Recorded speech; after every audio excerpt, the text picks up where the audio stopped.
All right. Welcome, everybody, to the show. Welcome to my channel. Joe Breaker over here. Army Biker DMD is the name of the channel. That's where you need to go. That's where everything is at. Today, first and foremost, I want to thank you all for tuning in to another episode of this, your podcast. This podcast is for all military personnel, whether you're active, you're reserve, National Guard, veteran, retired, medically retired, even retarded. So this podcast is for you. So one of the things that I've been wanting to do is, get some time with some veterans and get to know our veterans a little more, to know about their background, what did they do before they came into the military, what have they been doing after the military, and get to know our military and veterans a little more because they have given so much to our country, and we tend to forget that they're also humans and they have lives other than the military. That being said, one of my first guests here, somebody that I know really well, he served in the Army, I think for about, I don't remember how many years. But he served in the military. He's a combat veteran also. Right now, he is living in Florida with his beautiful wife and kids. And I think it's gonna be fun. I think this guy is a fun guy. He has some stories on him, and we're gonna get to know him a little better. He is an MMA aficionado. He practiced jiu-jitsu, and he thinks that he can beat my butt if we fight, but it's not gonna happen. That has never happened ever in the history. So with no more wait, we're gonna welcome Mr. Nelson James Nunes. There it is. He is my brother. He served in the military, and we have him here today. We're gonna have a little moment together here. We're gonna talk about a lot of stuff. I think it's gonna be fun. He's my brother from the same mother and father. So you can see his awards right there on the background. So how are you doing, brother? Good. It feels weird to speak English, but we'll do it in English. Hey, we can do one in Dominican too for our Dominican fans. So But yeah, Nelson Nunez interviewing Nelson Nunez. yeah, this is the double Nelson. We should name this episode the double Nelson. Like the wrestling thing, double Nelson. Anyway, the full Nelson. So yeah, so we don't have any specific format for this stuff. We're just gonna have fun here. It's like a happy hour. Look, people are clapping at us already. We're famous. You're not hearing the claps, but they're giving us a round of applause right now. Okay, what was that? So make sure nobody in. You told me make sure nobody interrupt us. Stefania just got to the house. All right. Well, she can come and say hi to our fans here if she wants. She'll be here in a second. Okay. I'll say hi in a second when she looks this way. She's talking to her mom. All right. Anyways, yeah, we're here. We're here, man. Welcome. Am I your first guest? You are my first guest. I have to say that. You are my first guest, and I think that is appropriate. I mean, we're both in the military. You went to the military because of me. I remember that issue that we had there in Puerto Rico, and I had come back just from training, and I had to go over there and represent. Remember? Yeah. That little fight that we almost got into. You woke me up at 3 a.m, and I just got back from basic training and AIT, and had all the training in my head, and we had to go handle some business. And then after that, funny. I was in high school still, not middle, not even high school. Yeah, I think it was high school. yeah. You know what's funny? The guy that drove me back that day, Mm-hmm. that still, then went back with us when the whole crew went back. Mm-hmm. He showed up with the other car. Yeah. He's in tour with Bad Bunny right now. Oh wow, is he? He does. he does the short. He does his shows. He's like the manager for the whole show. That is crazy. Well, he's making Yeah, some money for sure. Anyhow, so he's doing well. what we'd like to do, and let's give that guy a round of applause too. Let's give it up to him. Saludos, saludos a Pee Sound. Pee Wee. Hey, he might be able to help me with the sound here at some point. I need to For real. I need to give him a call. Something. Maybe he's gonna be the next one. We'll do a happy hour in which we can talk about that day, and we'll have it on the podcast too. So Le tiramos a WhatsApp. yeah. So I don't have any specific format. I just wanna have a one-on-one conversation. We'll go back in time to when before you joined the military. Let me get comfortable then. Yeah. There you go. You can go and grab a drink too. Tell your wife to bring you a drink and everything. But anyhow, we'll go back to before you joined the military. We'll give a little background story on that and a little bit about yourself and what you have been doing. Then we can go into the military service, where you were stationed, what gotta you've say been hi to the doing. podcast. You wanna say So, hi? She just came from the gym. She say hi. hey, Fefi. So, we'll talk about the military for a little bit, and where you serve, what you did, and then we'll talk about life after the military, and any advice that you can give the people thinking about joining the military and that are considering on taking into this life. Right now, the military is a lot different. Hey, this is the way it works. I talk first, and then you talk. Okay, I'm still your bigger your build brother. Okay. So anyhow, so after that, we can talk about and compare the military the way it was and what it is now, and then we can give any advice that we can to the new people coming in, the young guys coming in, and how they can get a career from the military and move on with their life after the military. Okay. Fair enough. Fair enough. So let's go back. You talk about high school, that incident that we had.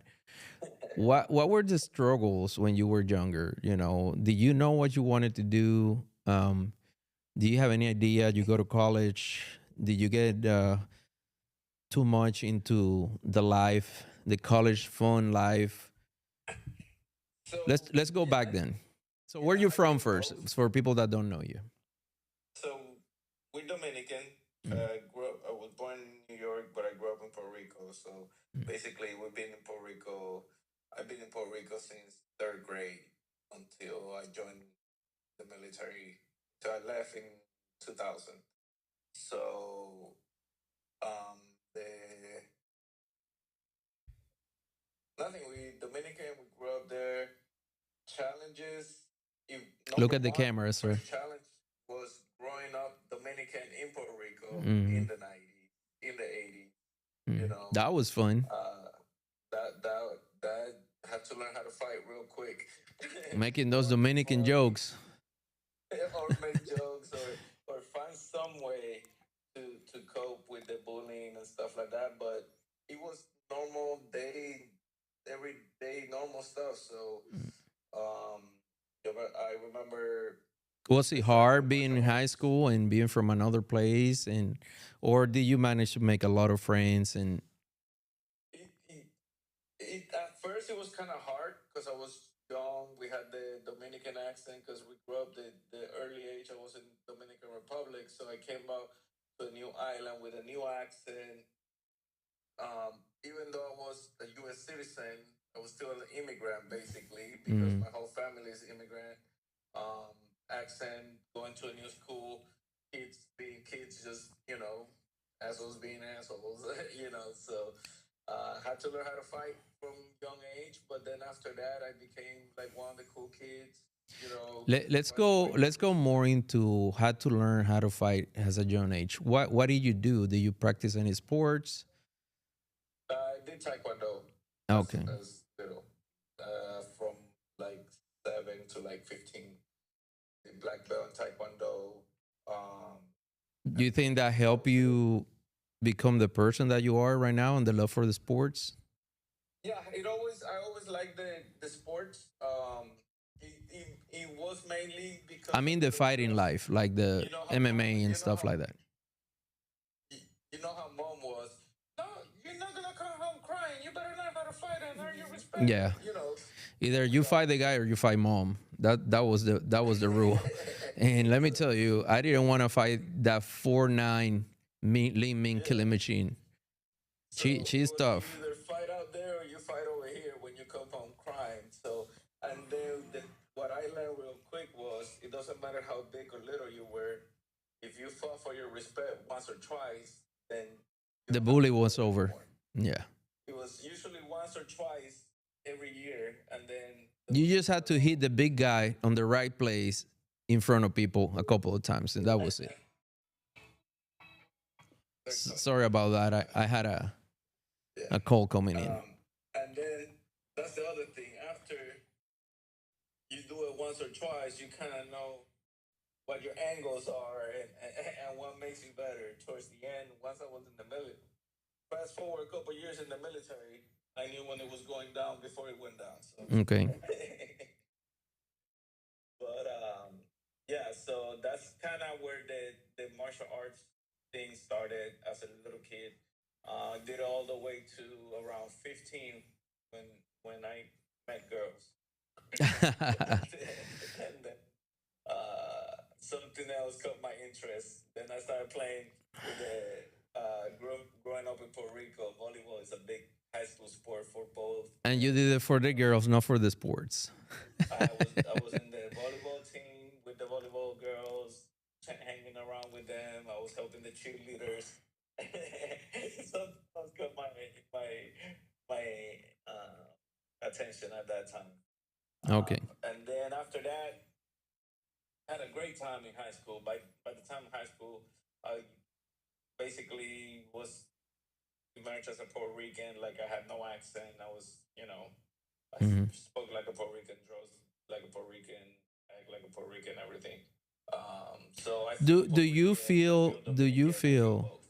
do you feel that having a split uh, culture or being brought up just a little bit of your life in Dominican Republic and then growing up in Puerto Rico, how is that conflict within you? Do you consider yourself Dominican? Do you consider yourself Puerto Rican? Do you consider yourself both?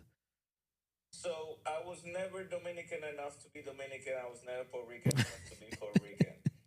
And then I was never So you American encounter enough to be bully from both American. sides because you're the little gringo. But then I was never American enough to be American. So I had the conflict all three ways. So I feel American. Yeah. Like that's a. I'm really I feel think that calling Dominican, yourself but America involve, it encounters everything or aspect because as an right. American, you can be Dominican, you can be Puerto Rican, you can be everything that you want to be. So I Yeah. think that So that's so with this is how I ask when they ask me where you're from. I tell them I'm Dominican from Puerto Rico, but I'm American. that is That's the how I best way. explain it. That is So the when they best way ask to me where put you're it. from, I'm Dominican. Like my blood is Dominican, my roots are Dominican. My 23andMe says that I'm 5% Indian Dominican, 43% African, and 44% European or You ain't something. no So, European, uh, but okay. but yeah, growing up, it was always that conflict. Like, what are you? So at the end of the day, after a while, it didn't matter because the kids just stopped Mhm. bothering me, and it was just You became I you became one of them, and then and I got raised in you the are crazy military. like me, so like people are drawn to people like that, you make a lot of good friends. People want to be around you because you're like the fun of the party, Yeah, so yeah. Like I'm always high energy. I'm top half full type of guy. yeah. So, but So then you got into college. You said that you play some volleyball. Hmm. in college was fun. I Yeah. was in Calle in you're Puerto you're Rico. all you're all Fun your fact: six I was in months of college college. with Wisin. I was in college with Wisin, the same class. We're Okay, both from Wisin and Yandel. uh, yeah, we were both freshmen. And they cut my hair one time when he used to cut hair back in the day. Um, so I got my ass. I that in Calle was when I got slapped one time. That the only time in my life that I got slapped. There, you froze. No, you're there. Yeah. The only time in my life that I've been slapped and I had to take the slap but not do anything was when I was in Calle. Why? I went, I went to a college volleyball game Mm-hmm. with like three girls that I barely just met that Mm-hmm. day. They were all freshmen. It was like week 2, week 3 of college, like the second semester. All right. And the girls were drinking. Everybody was sitting down, and they look across and they start making fun of this old man. The old man is sitting there with his son, who Oh, I know, okay. who I just happen to know who his son is. And it's the one guy that you don't want to mess with because he's the one that supplies all this fun stuff for everybody in Oh, college. and you wanted to mess with that guy. I knew him. I knew him. So why do you So, want to get yourself in that situation? no, I was sitting down, and these two girls start like joking and making fun of his hat or something. Mm-hmm. And I'm sitting there telling them, y'all might want to shut up, whatever, blah, blah. So the dude comes over with like 7 other people. Oh, and just one of you. And I'm just sitting there with two girls. Oh. And he stands in front of me. And he was like, who are these two girls? Because he knows me. Like, I may or may not have gotten some fun party stuff from him before. Yeah. so, We're not so gonna he go goes, into that, obviously. We're not. he goes, who's this? Who's this two? I'm like, barely met them. Don't know. Like they keep making fun of my dad, and then they still yapping Oh. the whole time, and I'm just standing there. Dude goes all the way back, knocks the hell out of me, and like in a indoor basketball court In that front of it just everybody. happened for people that was quiet. It's just smack was heard everywhere. Everybody turned around. I just took it. When I look back, that I'm like this, like man, the guy next to him just lifted his shirt. He had two, and those three other guys. I just looked at him, looked back. I sat back down. Mm. I said, "Okay, Mm. you won this one." I mean, there's Next nothing else you day, can do about it other than like, hey, I'm other than sorry. have one of your girlfriends smack one of those girls that was talking. I mean, what are you gonna do? Oh, there was like 3 or 4 of them. Like, yo, I'm gonna. I told Jenny, our cousin, I told her that day. I remember. Yo, I'm gonna need you to come to Puerto Rico and beat this motherfucker's ass. But then Fonzie knew him too. So our Mm. sister Fonzie knew him, and they talked, and he thought she was my girlfriend or something or whatever. So he ended up apologizing or whatever. Mm. But that's one of the main reasons why I left too. I'm like, man, this fucking bitch. No, I think one of the reasons why you left school is because you didn't like school. You had never been a fan of Yeah, school. I was. Yeah. I had good grades. I always had good grades. I had all A's and B's, but You like party it, more it, than school. it wasn't party. Like I honestly think that I had like ADHD as a kid. That I Don't we couldn't all? like concentrate. Yeah. I couldn't, You're a you know. Nunez. We all do. Anyhow. Yeah. All right. So we go from college. Um, Obviously, at some Okay. point, I joined the military and I was gone. And then I You were came gone back. already. You left when I was in high school. Yeah. I joined the army in 95.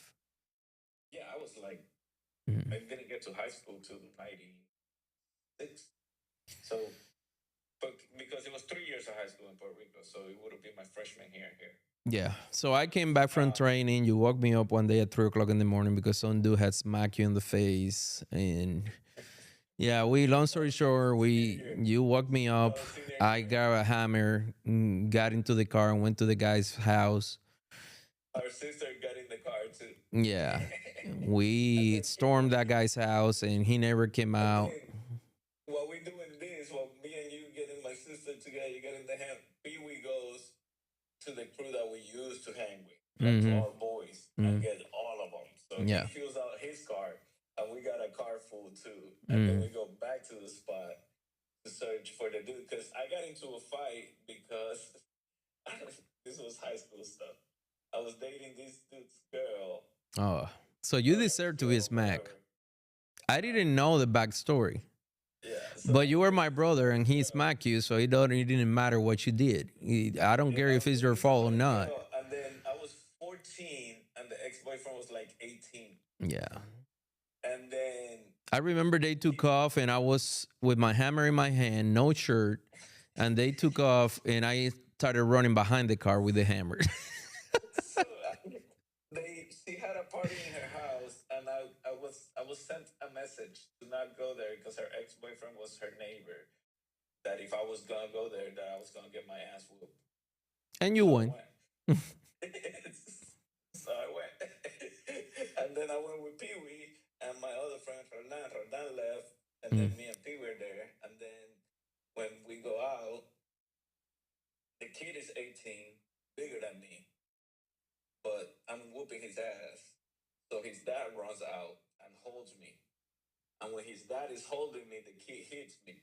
When the kid hits me, Pee Wee pushes his dad and hit him like a couple times. And then they both him and his dad take off running. We get in the car, we drive home, and that's when I came to get you. And I grabbed a hammer, and when I went over there, And then you go. I didn't know the whole story. I would have smacked you, but it didn't matter. It was my little brother, and somebody smacking. I had to represent.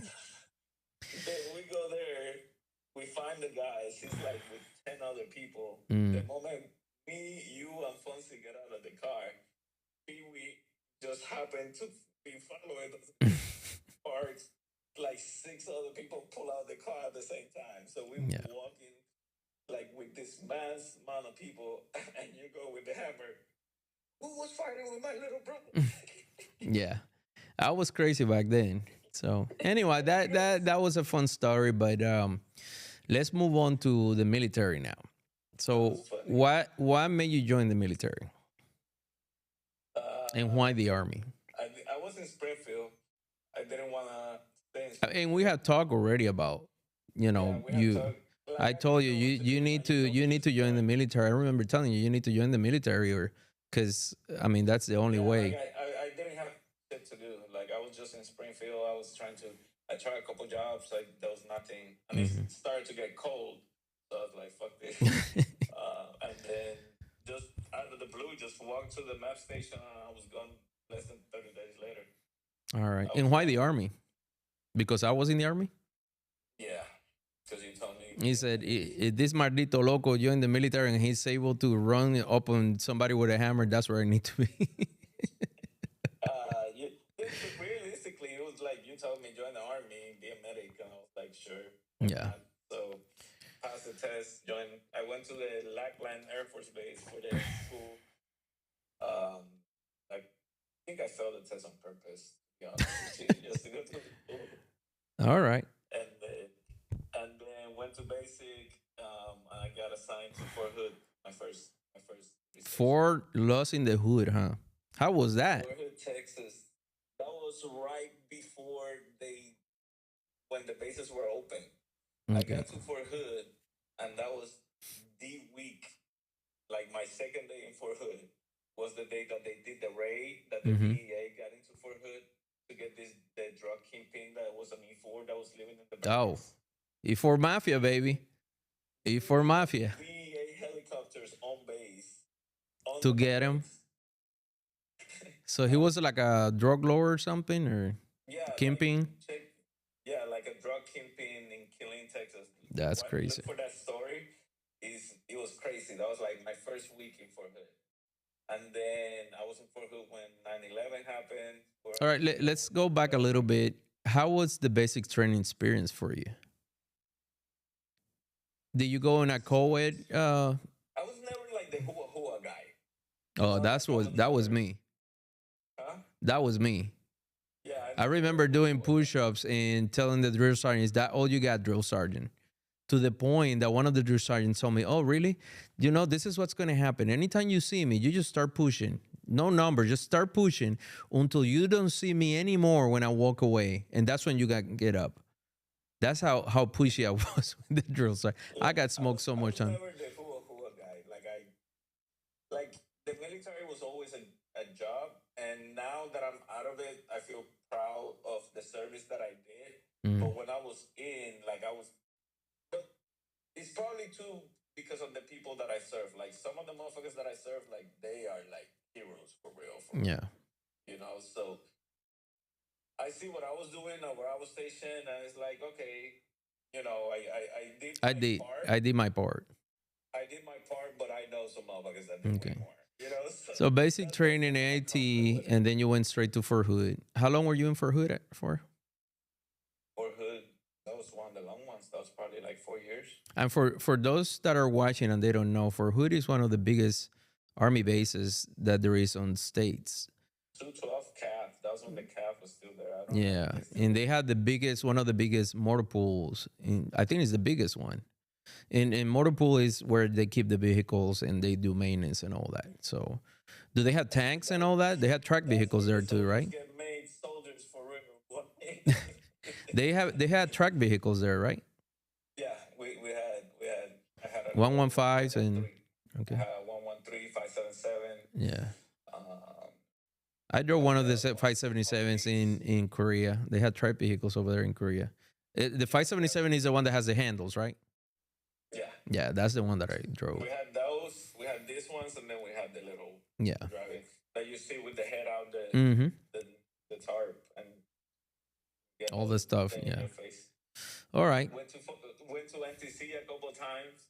And how was did you like for Hood or was it just too Fort much? Hood was one of my best stations, man. I'm still friends with some of them guys. Some of my best friends. Because the thing with Fort Hood was I did all the deployment training with Fort Hood, but I didn't deploy with them. I was Okay. the last guy who PCS from the entire battalion. Like I got orders to PCS on a Friday, and that Monday, from that Monday on, they stopped last stuff, move everybody. And you say that So you it still was keep in touch with some of those guys over there. yeah, yeah, So yeah. so Because one of the things that I do in my organization, we try to bring back that brotherhood that you experience in the military because I don't know if you agree with me, but the friends that you make in the military and the brotherhood that you build up in the military, you can't find that in the civilian life. I'm still like literally, I was texting with some of those guys like this week. Hmm. Like And we're talking about years and years. that was 2001, Hmm. 2001, and we still talk to 24 each other years like and we still talk ride or yesterday. die. So Yeah. So that's one common some thing that I hear from one from the veterans everywhere I go is that one of the things that is always missed is that brotherhood um, from the military. That you cannot find yeah, that anywhere. Would you agree? kind of. That's we'll talk about it again after the military because that's how I got in back into martial arts. Okay. All right. So for But Hood, yeah, then after yes, for it's Hood, one thing that hurts a lot of members. mhm, It is, and I see it in my daytime job right now with the VA too. mhm, Um, is that the miss of belonging something and feeling not accepted because they have to, but accepted because they want to be accepted. You know what okay, I'm saying? Um, so yeah, we did that for Hood. One of the best places. Made some great friends, lost some great friends because they deployed right after I left. So one of my best friends that actually was covering my unit passed away in that deployment. mhm, His son is the same age as my daughter, so he's always been very close to us. Um, so yeah, that assignment was one of the more pivotal ones. I got good friends from everywhere that I assigned, but if I look back, Fort Hood is always Fort Hood. number You know, one. my daughter was born there.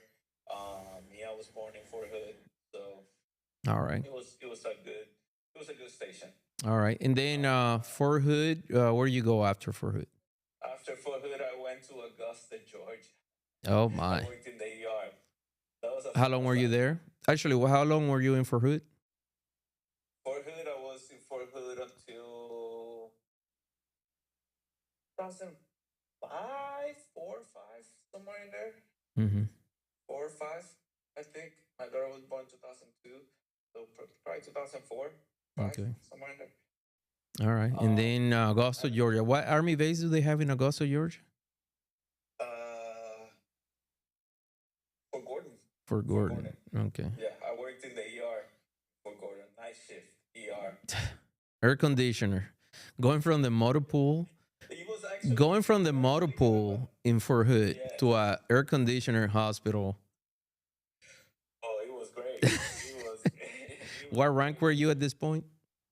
I was E4 promotable when I got there. So Mm, I left Fort Hood as an E4 promotable. I got there. And they gave me. I became E5 like a couple months after being there. Like I went there and I got a night shift. I became the NCOIC of the night shift as an E4 promotable. mm-hmm. And then they made me E5, and I was the NCOIC for the night shift. And then the E6 left, and I was basically the NCOIC for the whole ER for Okay. a couple months. But that was fun because it was a completely different environment from a motor pool, army people. In Killeen, Texas. Yeah, full of Don't they have only Walmart there? That's the only thing that people do on the weekends. Go to Walmart in and Killeen. no, they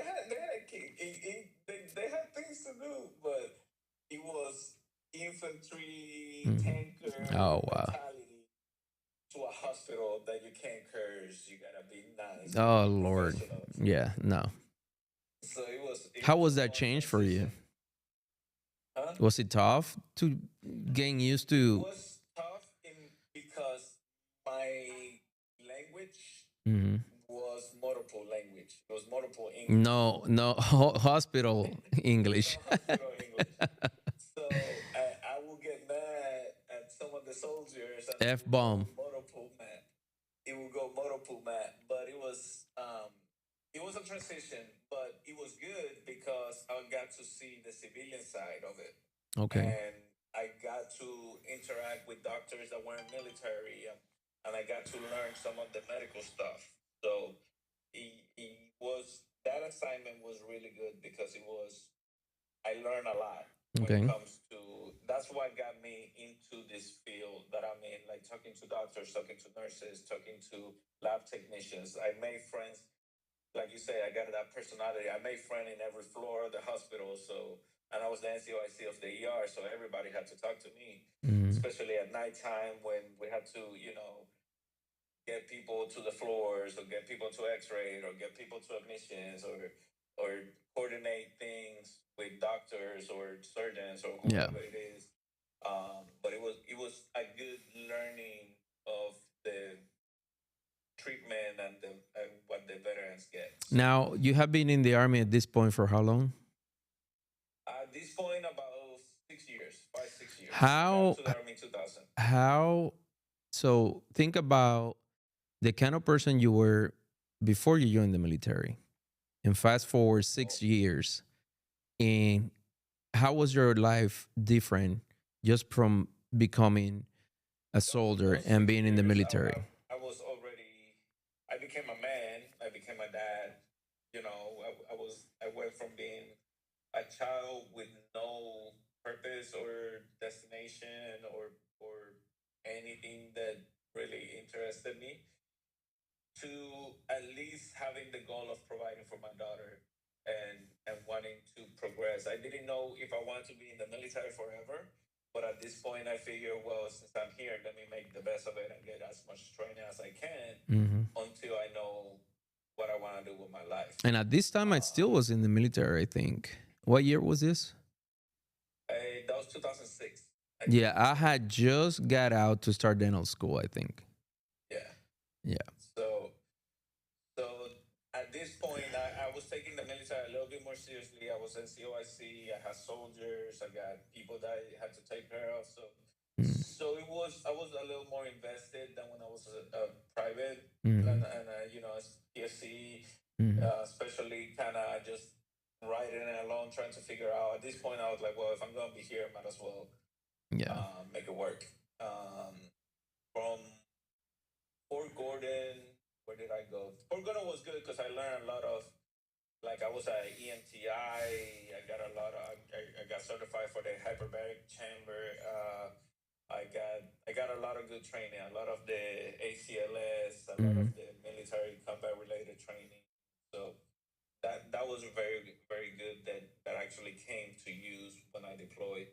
Um, then where did I go after Gordon? After Gordon, I went to So let me ask you something. You think that that part, the decision that you made to join the military at this point was probably I based got on the 11% yes. circumstances that you were on, that going from getting into fights in high school, not knowing exactly what you want to do when you were in college. At this point, you believe that it was the best decision to do at that point for somebody that didn't know. And the reason why I ask is because some of the people that are watching are probably, you had kids on that situation that they don't know what route they want to go, and they're questioning if the military is a good choice for them to go into that part. What would you tell them? What would you think if you're talking to somebody and they're in that So situations that you were on? So a little bit later in my story, you know that this for the obviously you know, but for the people viewing this, I ended up being a recruiter. That comes later. But what I'll always say when people ask me that question is, for if you're a person that you have the means to do something else, like you have the means to go to college. You have the means and the desire to do something else, do it. If you don't have a plan, or you have a plan but don't have the means, then the military is a great place for somebody to accomplish.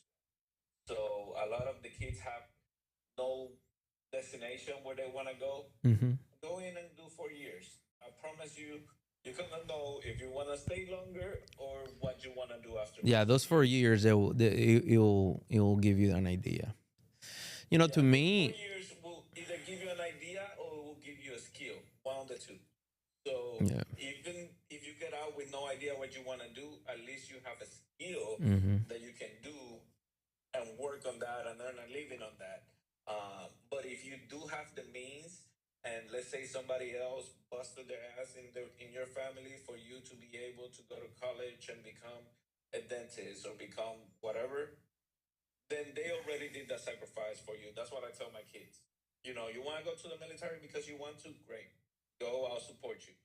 But I went to it. I retired. I did all the shit that I had to do for you not to have to do it. Yeah. You know what I'm saying? Like, if you want to do it, it's a risk that you're taking. I'm not gonna tell you no, and I'll support it.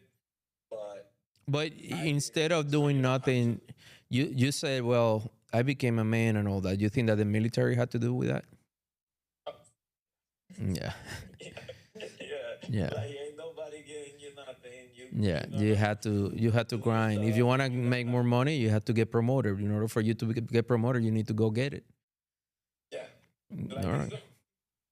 it's definitely gonna start a fire under your ass. You know, Yeah. like you're either gonna do it or it's not gonna get done. So When I was in the military, I always wanted to be a dentist, and you know that. But there was a point in my life where I already had two daughters. I was married. I was like getting older. I'm like, man, if I'm gonna do this dentistry thing, I had to do it now. It's either that or I'm a lifer in the military. But in the people that you encounter in the military, both you're gonna encounter good leaders and you're gonna encounter bad leaders. But in my case, I learned from both, because from the bad ones, I learned everything that I didn't want to be. So I used the military, or every experience in the military, to uh, do something to get me closer to the goal of becoming what I wanted to do at the end. Let me go and So get my charger real quick. That's you, I got 10%. yeah. Give me one So second. so in my case, all that experience that I had, both the good, the bad, I try to use it to get me closer to the goal that I had, which was eventually becoming a dentist. Um, and I encountered people that motivated me. I encountered soldiers that challenged me.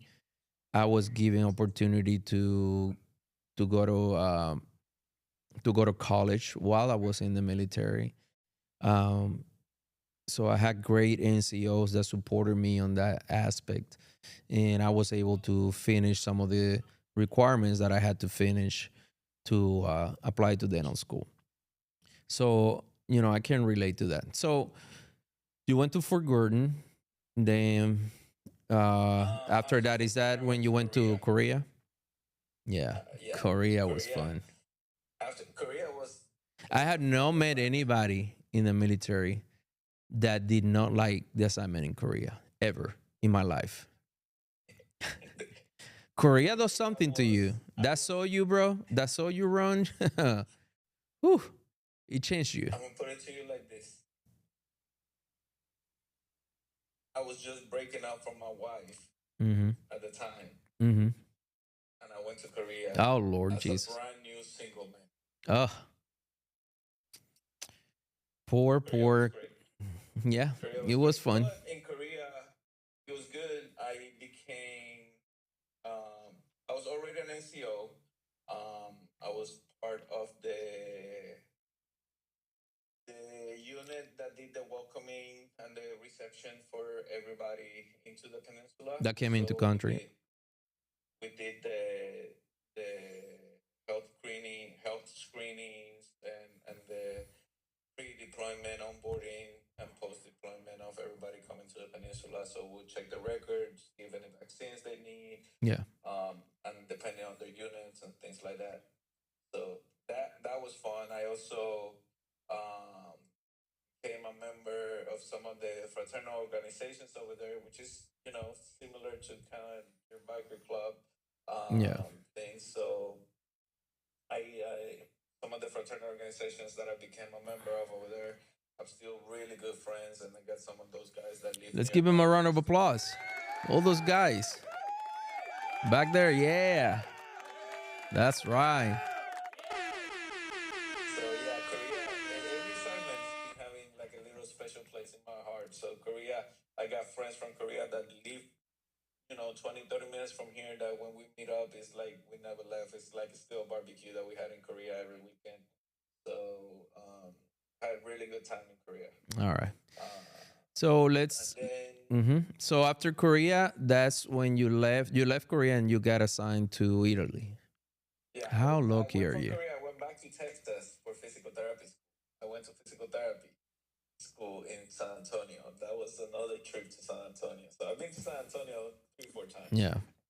That was fun because we had training with the Navy, and then went to was going to Germany, but my homeboy was working in Italy, and he pulled me to Italy because they needed a physical therapy tech. Okay. So I ended up getting orders to Italy. And that's I where was you there. made Stefania.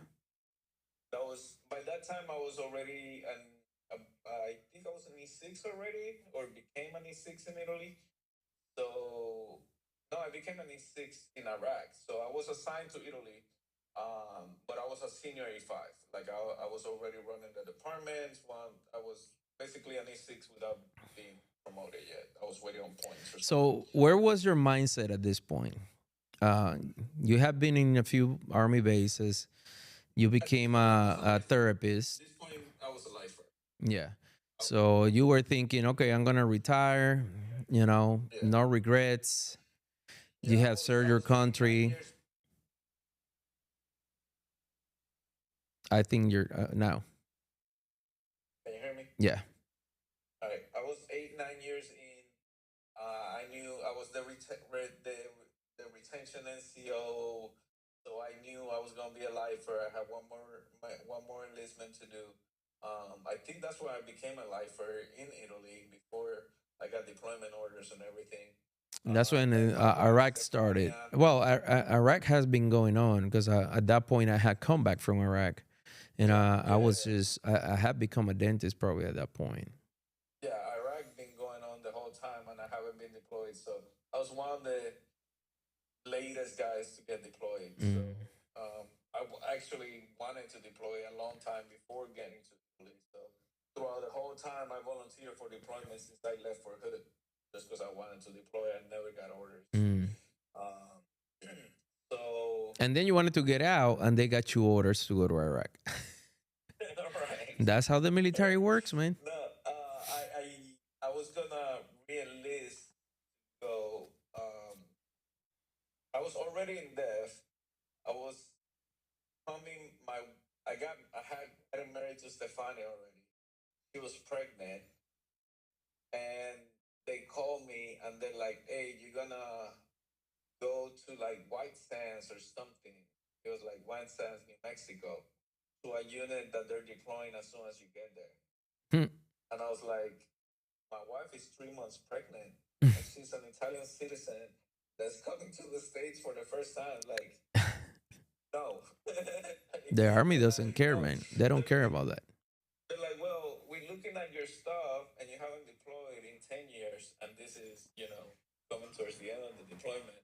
And they're like, you're an E6, haven't deployed, 10 years, whatever, blah, blah. Um, it's either that or you live now. Mm. And then it went from me having a choice to me not having a choice. Yeah. As a matter of fact, You never had a choice. They just made you think that you had a choice, but you didn't have a they were choice, like, well, brother. since you mentioned it, your wife is just gonna stay there so she can have the baby with her This family. is what they say when you ask for the choice. Yo mama, That's exactly what they Yo, say. mama. You're not listening, but it's saying yo mama. yo mama, So I already had PCS orders. Like I'm telling you, we already had orders in hand and paid for people to come and pick the stuff up from the house to PCS to the States. And they were like, no, you just gonna go straight to Iraq. Wow. Leave your stuff where they at and come back. So I did that. Then you went to war. You went to the sandbox. How many times were you deployed? You went to Iraq and Just Afghanistan? once.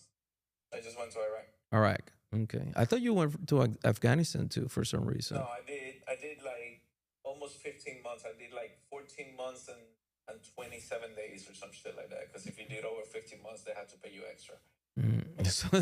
So it was 14 months and 28 days. Something like that. It was literally something like that. That's crazy. Jesus Christ. And I was supposed to come back for my son to be born, but he was late, so I had to go back to Iraq, and I watched it through FaceTime. Not All right. FaceTime, whatever they had, the video thingy they had. So So you went from that, you went to Iraq, uh, came back. So at this point, coming back from Iraq, are you thinking, okay, I want to get out? Or you at still that wanted to point, stay? that was when things started getting that Iraq was when roughness started. A lot Yeah. of stuff didn't care. So Yeah. I went back to whatever. Yeah. Mentally time frame. But in the outside, I didn't want to change my personality. I wanted to, still be positive, still be happy. But in the inside, that switch that you make out there of this good. One day, this is gonna sound corny and shit, but one of the things that kind of helped me deal with my little PTSD, I was watching a TV series and it literally makes sense to me, but it's a super girly TV series, so you're gonna Oh, laugh when I Lord, say it. jeez. Do I really want to? I'm going to remember this. I was watching Vampire Diaries. Oh, Lord. Jesus. Vampires, what's it? The vampires at some point they turn off their humanity, Mm-hmm. and that's when they start doing all kinds of shit that they don't. But so that's how I felt. Like I felt like I turned my humanity off when I was in Iraq. Yeah. It took me years to turn it back on. It's hard because you leave Iraq, but Iraq never leaves you.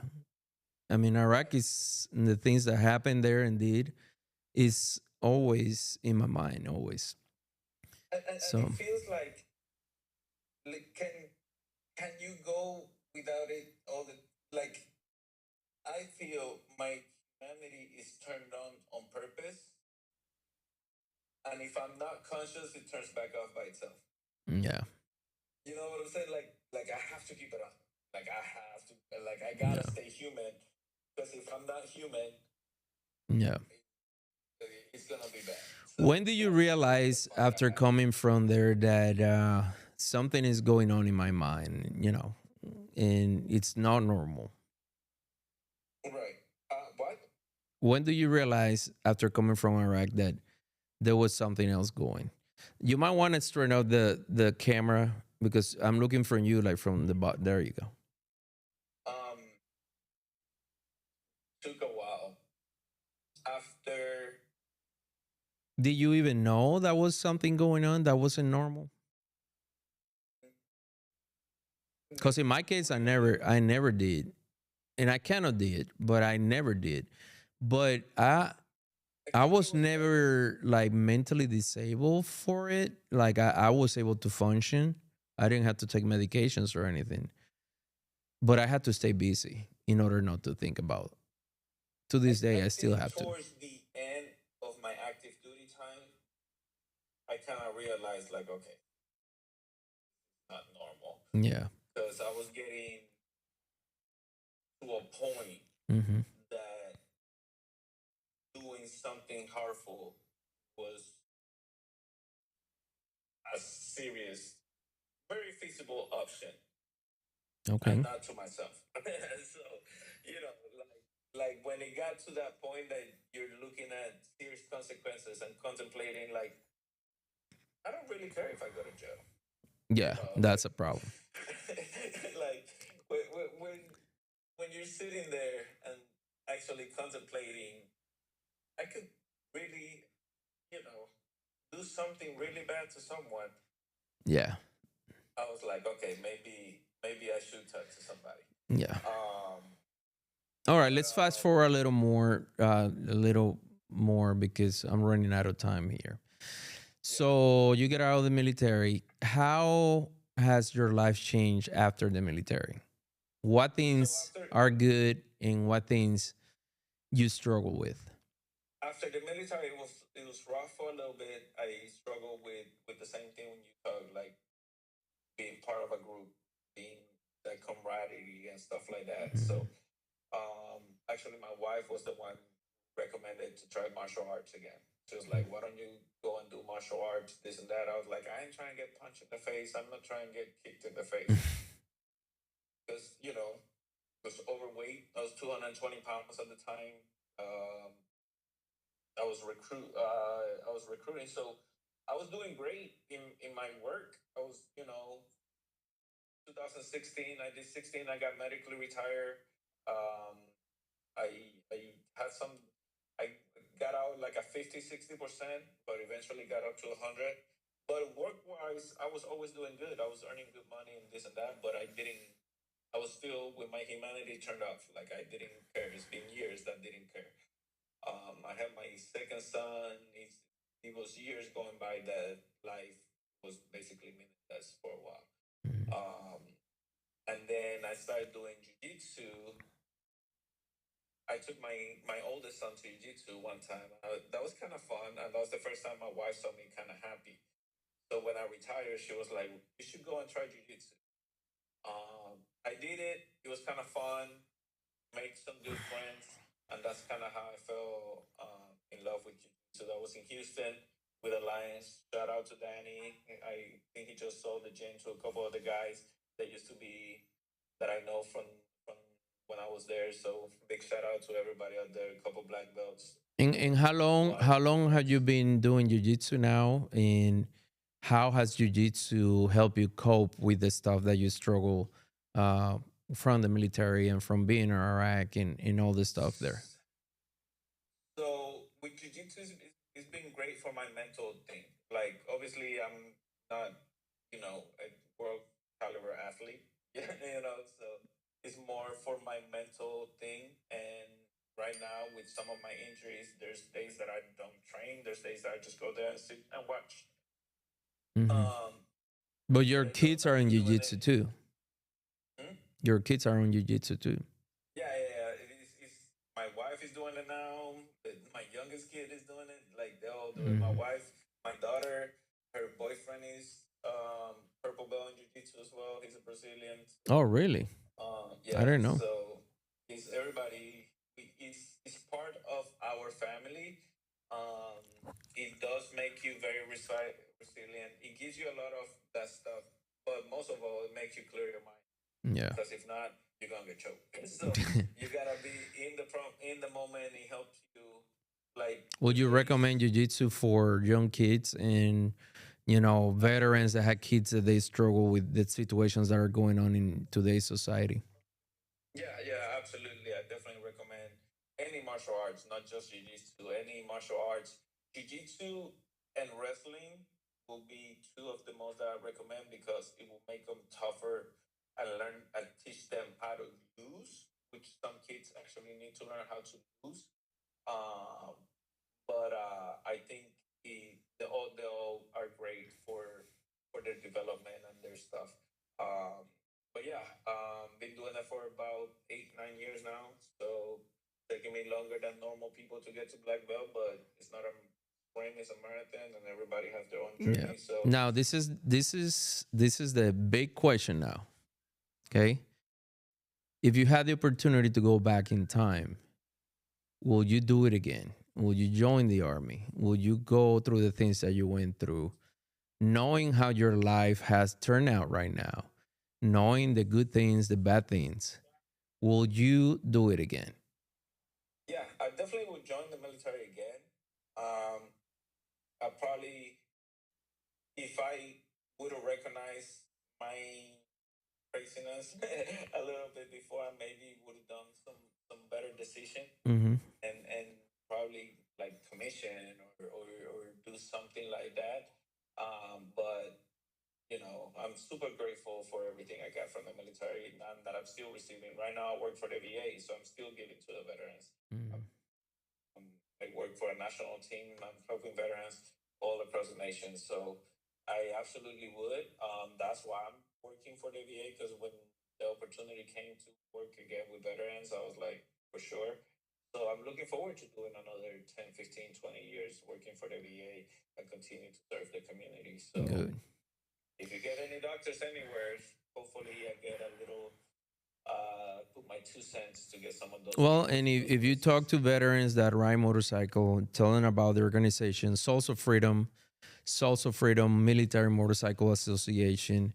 This episode and this podcast is also thank thanks to that organization that is based here in Texas, and the main goal is to provide support and to prevent suicide. As you all know, 22 a day is a big thing. We're trying to save a life every single day. No matter where you're at, if you need to talk to somebody, pick up the phone, call us, go to our website. It's www.soulsofreedomma.com. You can Check see me the out also. information on our mission, what we do, and everything on the website. And you can look us up in TikTok and Facebook as well. www.soulsofreedomma.com.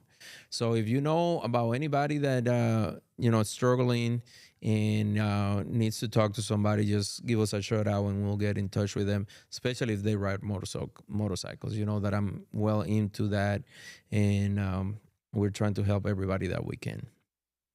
Yep. Appreciate you. So I want to Um, thank you. We made it, brother. Woo! That's right. and your first guest. That's what I'm talking about. I'm about The to go to the gym right now. the first episode. I mean, the time went by fast. We've been talking for 23 minutes, I think. Yeah. Chop it up. Chop it up to like 15. Well, it's a podcast, so it's gonna be on YouTube. So it's gonna be Oh, there. there you Whoever go. wants to watch it, they can. I think that people can get a lot of information from this Hey, podcast. next, you gotta block your way riding a motorcycle to here to come and train jiu-jitsu in my gym. I'll bring my 45. I'll do that. So just make sure that you schedule your kneecap surgery soon. That way, the VA can help you with that. Well, brother, thank you so much. Hey, I appreciate you. let me show you what I'm gonna send you. Look at Poetan. It's gonna be part time. Poetan, puño de hierro. Who's that? You, Ooh, Mackenzie Durham. yeah. She's a champ now. And the man, Mr. Connor McGregor and Max Holloway. Max Holiday. That's gonna go to you. Thank you, my brother. We love you. We need to get in touch and see each other in person. It's been a minute. So thank you for sitting down with me. Say hi to the kids and everybody. Say a big shout out to Mr. Nelson James Nunes, a.k.a. Poetan, Boricua Dominican Poetan. Woo! Take care, brother. And thank you guys for being with me. I appreciate you all. It's been amazing. It was a good talk with my brother, another veteran.